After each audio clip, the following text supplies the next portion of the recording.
Hey guys, I want to do a review for you on this Avid Power Router. I've had it for about a year, so real quick I just want to walk you through and show you the pieces that it comes with, and then I'll also do a quick demo to show you how it works. So first off, you can see this is the router itself. It has this depth set here, so you can just take that off, and it's how you'll change the bit also. So you can see the depth lines. Slide that in place, and then you use this knob to set it.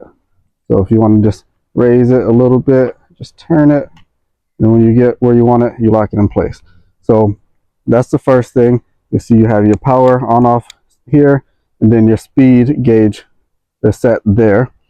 And then I'll show you, it also comes with a set of bits. I've only used a couple of them, but it has a couple of notching bits, and then a couple of like the corner or edge shaping bits there.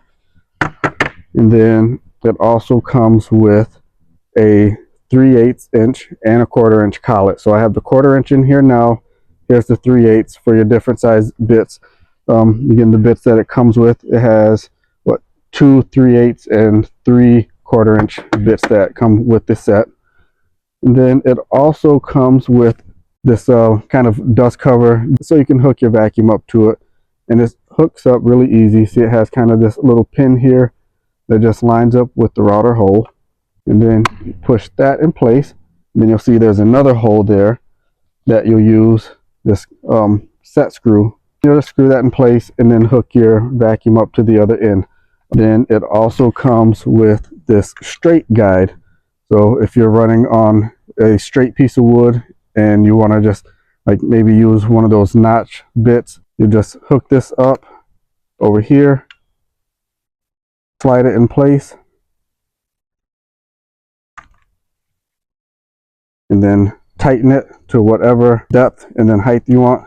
You just loosen your set screw on there, and you can set it that way. So that's your straight guide.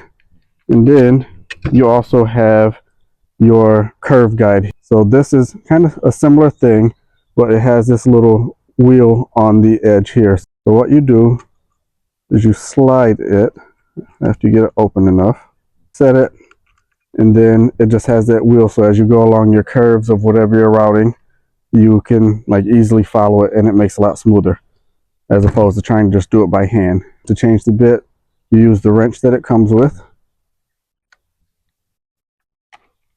loosen up your depth guide, take that off, and you have your button on the edge there. Take your wrench, so push the button to lock that. There you go. Loosen it, and then you can take your bits out. And like I mentioned, it had the 1/4 inch and 3/8 collet, so there's the 3/8 one that's in there now. So if I want to put in a 1/4 inch bits, put the nut on there, then you get your router bit set, tighten the nut.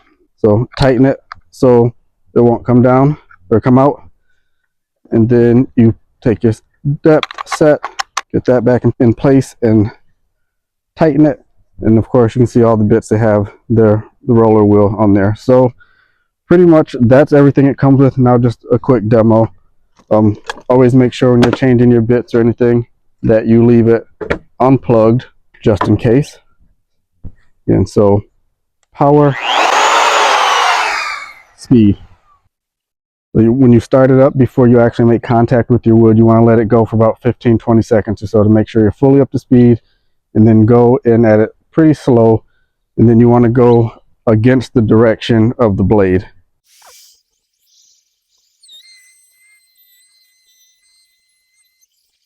So you can see it made a nice, even, smooth router line there.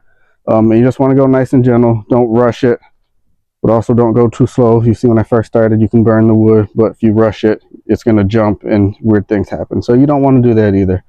So it is a really cool router. I do like it, especially for the price. I do recommend it.